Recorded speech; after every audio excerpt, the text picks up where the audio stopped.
नमस्कार, स्वागत है आप सभी का राज्यसभा टेलीविजन में। मैं हूं स्वाति भाटिया रावत और आप देख रहे हैं हमारी खास पेशकश स्पेशल रिपोर्ट।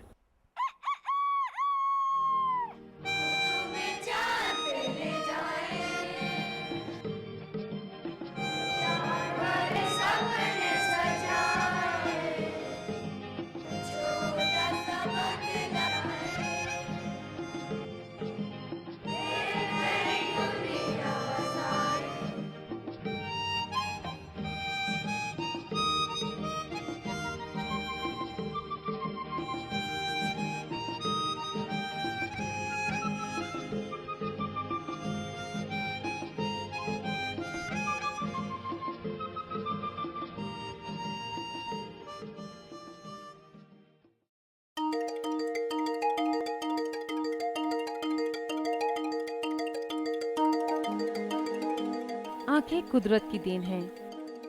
ये एक ऐसा तोहफा है जो न सिर्फ किसी शख्स की पहचान कराती हैं, बल्कि उसे दुनिया को देखने का नजरिया भी प्रदान करती हैं। लेकिन क्या आपने कभी सोचा है कि अगर ये आंखें ना हो तो क्या हो? अंधेरा, कभी न खत्म होने वाला घुप अंधेरा। ऐसे में सच मानिए, ना तो जीने की राह दिखाई देती है और ना ही कोई मकसद।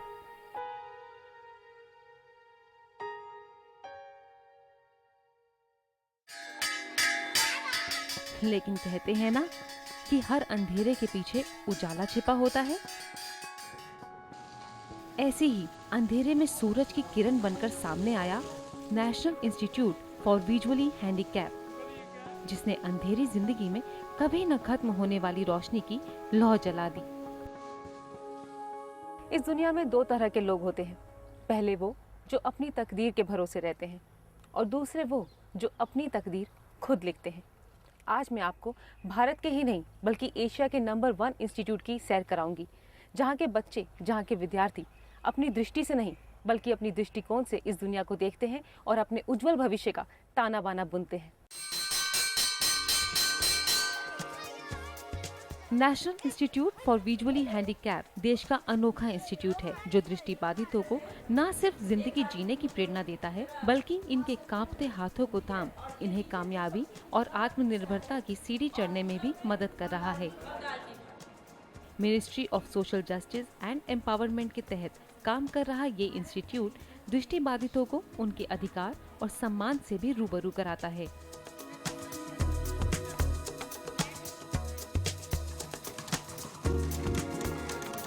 ये संस्थान उच्च शिक्षा, वोकेशनल ट्रेनिंग और पुनर्वास के साथ साथ दृष्टिबाधितों के लिए पॉलिसीज बनाने में भी अहम रोल अदा करता है। इतना ही नहीं, संस्थान में दृष्टिबाधितों के इस्तेमाल के लिए नई टेक्नोलॉजीज और यंत्रों का भी इजाद किया जाता है, ताकि वो खुद को आम लोगों की भीड़ में अकेला ना पाएं। हमारे मुख्य जो दायित्व हैं उनमें ट्रेन्ड ह्यूमन रिसोर्सेज प्रोवाइड करना है। इसी तरह से रिहैबिलिटेशन वर्कर्स की ट्रेनिंग है। डिसेबिलिटी के कई एस्पेक्ट्स में रिसर्च करना भी हमारा एक उद्देश्य है। इस संस्थान का इतिहास भी बड़ा दिलचस्प है। यूं तो इसकी शुरुआत अंग्रेजों के जमाने 1943 में सेंट डस्टिन छात्रावास के रूप में हुई और मकसद था युद्ध में अपनी दृष्टि खो बैठे सैनिकों और नाविकों को पुनर्वास सेवाएं मुहैया कराना। लेकिन 1950 में जैसे ही भारतीय सरकार ने इसे अपने नियंत्रण में लिया, तो मानो आम दृष्टिबाधितों के लिए भी नई उमंग की लहर दौड़ पड़ी। बस फिर क्या था, इस संस्थान की सेवाओं का विस्तार किया गया और इसके दरवाजे न सिर्फ सैनिकों बल्कि आम दृष्टिबाधितों के लिए भी हमेशा हमेशा के लिए खोल दिए गए। Whenever any soldier is blind because of war casualties, because of accident, because of disease, after treatment he is sent to MS Dehradun. MS Dehradun directs them to me and I coordinate with NIVH for their training. इस संस्थान में प्राथमिक शिक्षा से लेकर research तक का प्रशिक्षण दिया जाता है।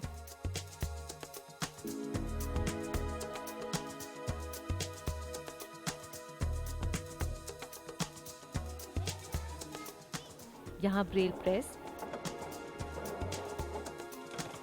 Manufacturing of blind aids, rehabilitation camp, activity centre, community radio, talking books और राष्ट्रीय ब्रेल पुस्तकालय जैसे डिपार्टमेंट्स हैं जो दृष्टिबाधितों को सामान्य जीवन देने के लिए प्रयासरत हैं। यहाँ स्पेशल एजुकेशन का बीएड और एमएड कॉलेज भी है जो दृष्टिबाधितों को शिक्षित करने के लिए प्रशिक्षण देता है। विजुअल इम्पेयरमेंट के अंदर एक्सपर्ट है और रेगुलर बच्चों को भी, साइटेड बच्चों को भी पढ़ा पाता है, क्योंकि इंक्लूसिव एजुकेशन वो The extra thing that we teach to the visually impaired children are the implications of visual handicap, how to overcome them and how to teach the blind children. These are the special components. दुनिया में अंधेरे के साथ जन्मे युद्धवीर के हताश माता पिता ने इस संस्थान में भेजने से पहले शायद ये सोचा भी नहीं था कि उनका बेटा भी कभी उनके बुढ़ापे का सहारा बन सकता है। ये संस्थान सिर्फ युद्धवीर को ही नहीं बल्कि इसके जैसे हजारों दृष्टिबाधित बच्चों को बदलते दौर में जीने के लिए तैयार कर रहा है। और इन सब बच्चों की लगन से प्रेरित होकर इस संस्थान ने ऐसे उपाय खोजने में भी कामयाबी हासिल कर ली जिससे दृष्टिबाधित बच्चों की शिक्षा में गुणात्मक सुधार संभव हो सका है। यहाँ के स्कूल में सीबीएसई बोर्ड के तहत ही शिक्षा दी जाती है। यहाँ भी बच्चे वही किताबें पढ़ते हैं जो सीबीएसई के दूसरे स्कूलों में पढ़ाई जाती हैं। फर्क सिर्फ लिखाई का है, यानी यहाँ पढ़ाई जाने वाली सारी किताबें ब्रेल में लिखी होती हैं। युद्धवीर जैसे कई बच्चे जो कभी शिक्षित होने की कल्पना भी नहीं कर सकते थे, आज बड़ी ही आसानी से सभी सब्जेक्ट्स पढ़ लेते हैं।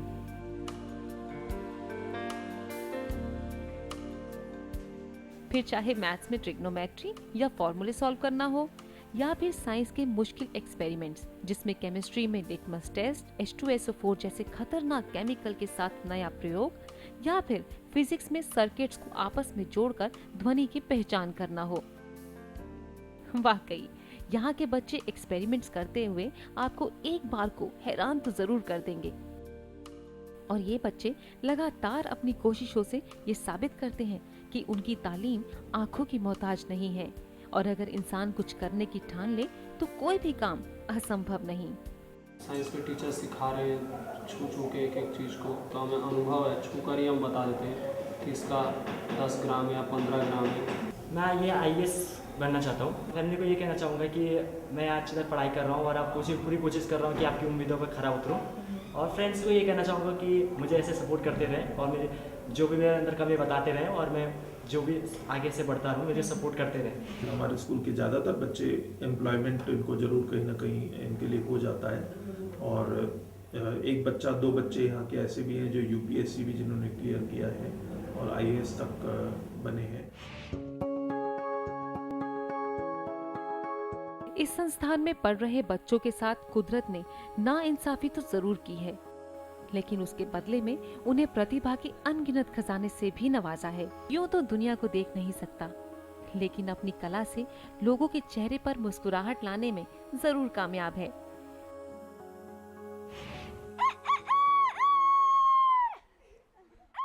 ये जनाब अपने गले से कई जीवों की आवाजें निकाल लेते हैं, जैसे कि डॉगी, बिल्ली। बिल्ली की निकालो।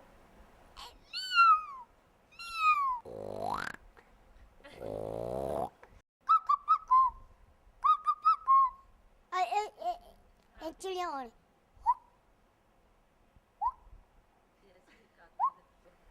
और भी आवाज।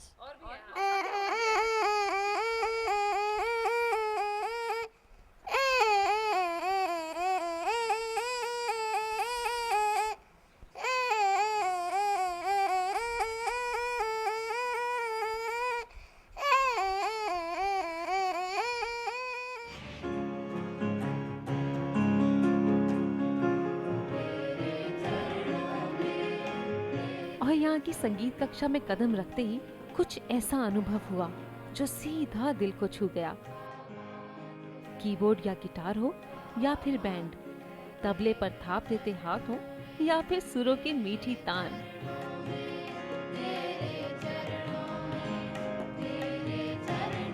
इस संस्थान ने उन बच्चों की प्रतिभा को बखूबी निखारा है।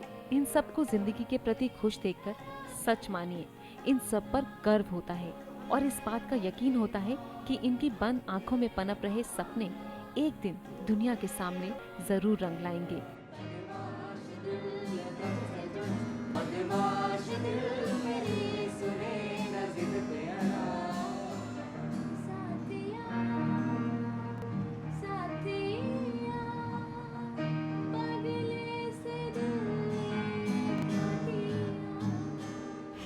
ज़िंदगी में बस मैं यही सोचती हूँ, हंसते रहो और हंसाते रहो। मेरा सपना ये है कि मैं एक बहुत अच्छी एक्ट्रेस बनूँ, क्योंकि ब्लाइंड पर्सन का एक्चुअली इस चीज़ में लिया नहीं जाता। तो मैं चाहती हूँ कि मैं इस चीज़ को प्रूव कर दूँ कि ऐसा कुछ भी नहीं है, वो भी कर सकते हैं। इस संस्थान ने अपने प्रशिक्षण और निरंतर कोशिशों से दृष्टिबाधितों को सिर्फ IAS या फिर दूसरे बड़े अधिकारी बनने में ही नहीं, बल्कि नामुमकिन दिखने वाले खेलों से जोड़ने में भी कामयाबी हासिल कर ली है। पैरा ओलंपिक, तैराकी, क्रिकेट और चेस जैसे खेलों में पदक जीतकर यहाँ के छात्र विदेशी सरजमीन पर अपना लोहा पहले ही मनवा चुके हैं।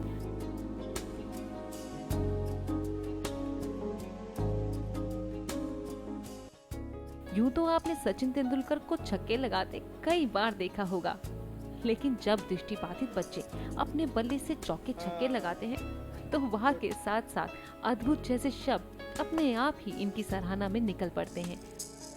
इस संस्थान ने एक ऐसी बॉल का निर्माण किया है जिसे अंतर्राष्ट्रीय स्तर पर क्रिकेट बोर्ड ने पैरा गेम्स में शामिल करने की अनुमति दी है। दृष्टिबाधितों के क्रिकेट नियम और खेले जाने का तरीका कुछ अलग है। इसके लिए बॉल प्लास्टिक की बनाई जाती है जिसमें मेटल्स के छोटे छोटे टुकड़े होते हैं। इस गेंद को फेंकने पर आवाज निकलती है जिसे सुनकर खिलाड़ी अपना बल्ला घुमाता है या फील्डर बॉल पकड़ता है।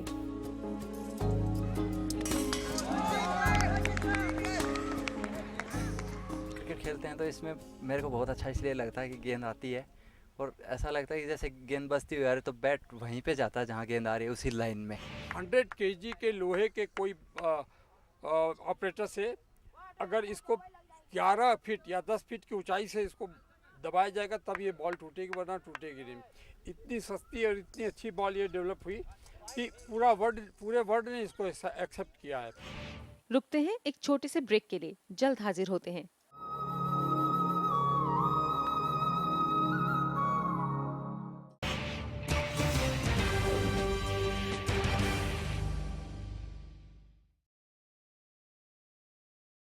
तो चलिए अब आपको ले चलते हैं training centre for adult blind में। ये एक ऐसा सेंटर है जहाँ पे ब्लाइंड ही नहीं बल्कि रीसेंट ब्लाइंड भी प्रशिक्षण हासिल करते हैं।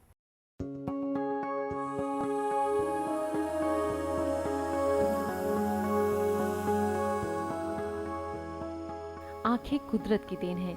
ये हमें रंगों से भरी दुनिया को देखने और अपने जीवन संवारने में मदद करती हैं। लेकिन अगर किसी हादसे में आंखों की रोशनी चली जाए तो सच मानिए रंगों के बाद आए अचानक घुप अंधेरे में रहकर जिंदगी की लड़ाई लड़ना आसान नहीं होता।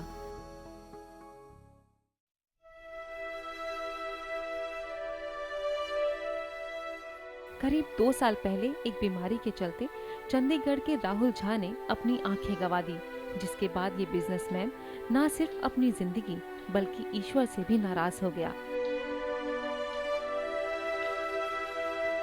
घर में खाली बैठने के बाद इसे ना जाने कितनी नकारात्मक सोच ने घेरे हुआ था। लेकिन 2 साल बाद जब उन्होंने NIVH में एडजस्टमेंट टू ब्लाइंडनेस का 3 महीने का कोर्स किया तो आज आलम ये है कि ये अपने रोजमर्रा के सारे काम बिना किसी की मदद लिए बड़ी ही आसानी से कर लेते हैं। जिस चीज़ की खोज में 2 साल से लगे हुए तो वो यहाँ के पूरा होगा। हमारे लाइफ में भी जॉब हो सकती है, हमें भी सफलता मिल सकती है, हम भी अपनी फैमिली के लिए कुछ कर सकते हैं, डिस्ट्रीब्यूट अपनी लाइफ, गुड लाइफ जी सकते हैं, एक लग्जरियस लाइफ की कल्पना कर सकते हैं। सिर्फ राहुल ही नहीं बल्कि इस संस्थान ने ऐसे कई दृष्टिबाधितों को शारीरिक रूप से सक्षम बनाने के साथ साथ मानसिक रूप से जिंदगी जीने के लिए भी तैयार किया है।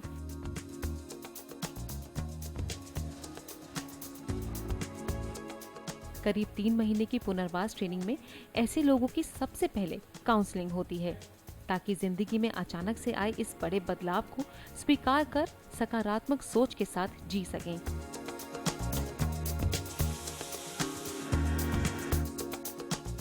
फिर उन्हें आत्मनिर्भर बनाने के वो सारे स्किल सिखाए जाते हैं जिससे वो किसी का मोहताज ना रहकर अपनी जिंदगी अपनी शर्तों पर जी सकें। ज़िंदगी तो बहुत हद तक बदली है। मैं जब घर में रिसेंटली ब्लाइंड हुई थी तो घर में कुछ भी नहीं करती थी, सारे चीज़ों के लिए अपने भैया अपने पेरेंट्स पे डिपेंडेंट रहती थी। खाना पकाना, ड्रेस अप, कलर्स, सारे चीज़ों के लिए मतलब डिपेंडेंट रहती थी। लेकिन यहाँ आने के बाद मैं खाना भी खुद पका सकती हूँ, इतना मैम ने सिखाया हुआ है। और फिर अकेले चल फिर लेती हूँ, मोबिलिटी और ओरिएंटेशन थोड़ा बहुत अच्छा से हो गया है यहाँ पे। दृष्टिबाधित लोगों को बाहरी दुनिया में काम करने के लिए यहाँ कई तरह के कार्यों की ट्रेनिंग दी जाती है। उन्हें आधुनिक युग के साथ जोड़ने के लिए कंप्यूटर सिखाया जाता है। इसके अलावा पेपर मेकिंग,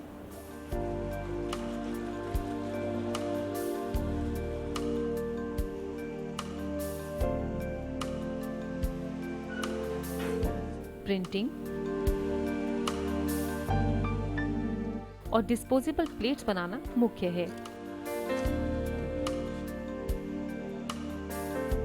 इन ट्रेनिंग से ये दृष्टिबाधित अपने पैरों पर खड़े होने में सक्षम बनते हैं। मशीनों पर जिस कुशलता से ये लोग काम करते हैं तो सहसा ये यकीन ही नहीं होता कि बिना देखे इनकी उंगलियां इन मशीनों को अपने इशारे पर चला रही हैं। ऐसा लगता है जैसे इन बड़ी मशीनों की तरह ही इनका दृढ़ विश्वास और कुछ करने की इच्छा इन्हें इनकी मंजिल तक पहुंचा रही हो। स्टार्टिंग प्रोसेस हमारा ये रहता है कि हम लोग पहले इंटरव्यूज़ लेते हैं, जितने भी हमारे पास एप्लीकेंट्स होती हैं उनके इंटरव्यूज़ होते हैं। उसके बाद उन लोगों को यहाँ पर बेसिक चीज़ें सिखाई जाती हैं। ओरिएंटेशन दिया जाता है सबसे पहले कि यहाँ पर वर्क प्लेस कैसा है आप लोगों का। उसके बाद इन लोगों को यहाँ से मशीन से इंट्रो कराते हैं, उसके सेफ्टी प्रिकॉशंस क्या हैं, वो चीज़ उनको पर्टिकुलर एक एक मशीनों पर सिखाते हैं। हम डरते थे शुरू में, तो हमने धीरे धीरे हमारे सारे लोगों ने सिखाया, तो हम धीरे धीरे अब हमको कुछ नहीं होता। अब हम किसी भी मशीन में काम कर लो मैम, हमको कोई दिक्कत नहीं होती, बस हम कर लेते हैं काम। एक दौर था जिसमें समाज दृष्टिबाधितों को बहुत ही दया और दुर्भाग्य की नजर से देखता था। उनके लिए बेहतर जिंदगी की कल्पना करना शायद समाज को थोड़ा मुश्किल लगता था, मगर इस संस्थान ने भी अपने दृढ़ विश्वास से दृष्टिबाधितों को सामान्य दर्जा दिलाने की ठान ही ली। फिर क्या था? अपनी कड़ी रिसर्च से इस संस्थान ने देश की पहली ब्रेल प्रेस का निर्माण किया और देश भर के दृष्टिबाधितों को शिक्षा जैसे अनमोल खजाने से रूबरू कराया। ये है सेंट्रल ब्रेल प्रेस, जहाँ पर देश भर में दृष्टिबाधित बच्चों के लिए ब्रेल में किताबें लिखी जाती हैं, बड़े बच्चों के लिए मैगजीन्स लिखी जाती हैं और यही वो जगह है जहाँ से ऑल ओवर इंडिया के लिए प्रोडक्शन किया जाता है और वहाँ पे सप्लाई की जाती है मैगजीन्स और बुक्स की। आइए देखते हैं एक नज़र। जितने प्रशिक्षण, अभ्यास और संयम की जरूरत दृष्टिबाधितों को पढ़ाने में होती है, उतना ही ध्यान ब्रेल पुस्तकों को बनाने और तैयार करने में दिया जाता है। इस प्रेस में न सिर्फ ब्रेल में पाठ्य पुस्तकों को तैयार किया जाता है, बल्कि मनोरंजन के लिए ब्रेल में मैगजीन्स भी बनाई जाती हैं। हाँ, आज के आधुनिक युग में कंप्यूटर और मशीनों की मदद से इन पुस्तकों को तैयार करने की प्रक्रिया थोड़ी आसान जरूर हुई है। यहाँ सबसे पहले भाषा और विषय के अनुसार कंप्यूटर में डाटा एंट्री की जाती है, फिर उसे प्रिंटिंग के लिए भेज दिया जाता है। यहाँ पर ब्रेल के अलावा पार्शियल ब्लाइंड्स के लिए भी किताबें तैयार होती हैं, जिनका फॉन्ट साइज सामान्य किताबों से बड़ा होता है ताकि आंशिक दृष्टिबाधितों को पढ़ने में आसानी हो। उनकी दिलचस्पी के लिए किताबें रंगीन भी बनाई जाती हैं, लेकिन सफेद पर काले के प्रिंट का इस्तेमाल सबसे ज्यादा होता है ताकि आंखों पर जोर न पड़े। प्रिंटिंग के बाद बाइंडिंग और फिर बारी आती है जांच की, यानी प्रूफ रीडिंग। ब्रेल पुस्तकों की जांच सामान्य और दृष्टिबाधित दोनों मिलकर करते हैं ताकि कोई भी तथ्य गलत ना जाए, जिसके बाद देश भर के दृष्टिबाधित संस्थानों में इन किताबों को बहुत ही कम दामों में भेज दिया जाता है। ब्रेल का जो वर्जन जब हम तैयार करते हैं तो उसके प्रूफ को पढ़ने के लिए ब्लाइंड की ज़रूरत होती है, क्योंकि हमने ब्रेल में किया हुआ है। तो ब्लाइंड डॉट्स की मिस्टेक पकड़ता है कि कोई डॉट गलत नहीं आ गया, कोई मैटर छूट नहीं गया। और जो इंक प्रिंट की कॉपी को देखता है वो देखता है कि कोई ऐसा मैटर छूट तो नहीं गया? ये है NIVH का MBA डिपार्टमेंट। MBA यानी मैन्युफैक्चरिंग फॉर ब्लाइंड एड्स। ये एक ऐसा डिपार्टमेंट है जहां सिर्फ NIVH के लिए ही नहीं बल्कि ऑल ओवर इंडिया जितने भी ब्लाइंड संस्थान हैं उनके लिए ब्लाइंड एड्स बनाए जाते हैं।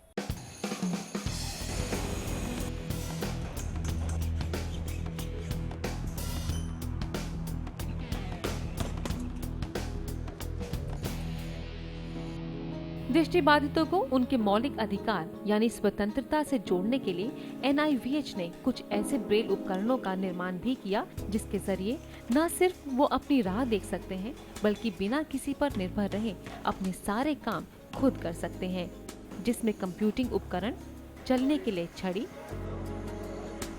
लेखन के लिए ब्रेल बोर्ड, ज्योमेट्री सेट और कैलकुलेटर जैसे उपकरण प्रमुख हैं। इतना ही नहीं, वो आम लोगों की तरह रिक्रिएशनल खेल भी खेल सकते हैं। इसके लिए इस संस्थान ने सांप सीढ़ी, chess board, ludo, Chinese checker और क्रिकेट गेंद जैसे खेल उपकरणों का भी निर्माण किया है। और आज आलम यह है कि यहाँ से तैयार उपकरणों और खिलौनों को बड़ी ही सस्ती दरों पर देश भर में दृष्टिबाधित संस्थानों को उपलब्ध कराया जाता है। पूर्व में हमारे सीनियर रिसर्च ऑफिसर थे मिस्टर मिलन दास, उनको ज्योमेट्री किट के लिए और टैक्टाइल डायग्राम बोर्ड के लिए अवार्ड दिया गया, नेशनल अवार्ड मिला है उनको। यहाँ पर अभी हमने प्रयास किया है, सांप सीढ़ी और लूडो बनाया है। ये एक ऐसा गेम है जो हमारे भारतवर्ष में दृष्टिबाधित व्यक्ति जो है पहली बार इसको खेलेंगे।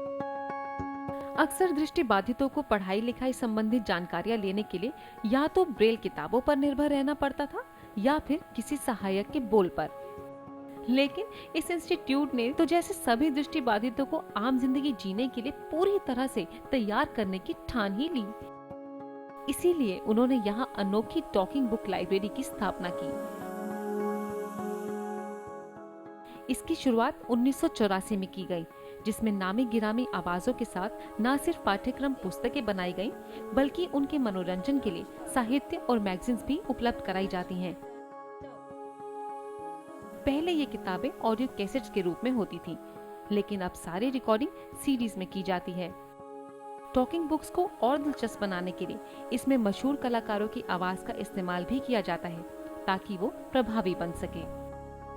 नमस्कार, 91.2 मेगाहर्ट्ज NIVH हलोदून पर स्वागत है आप सभी श्रोताओं का। दृष्टिबाधितों के मनोरंजन और ज्ञान के लिए यहाँ सामुदायिक रेडियो स्टेशन भी है।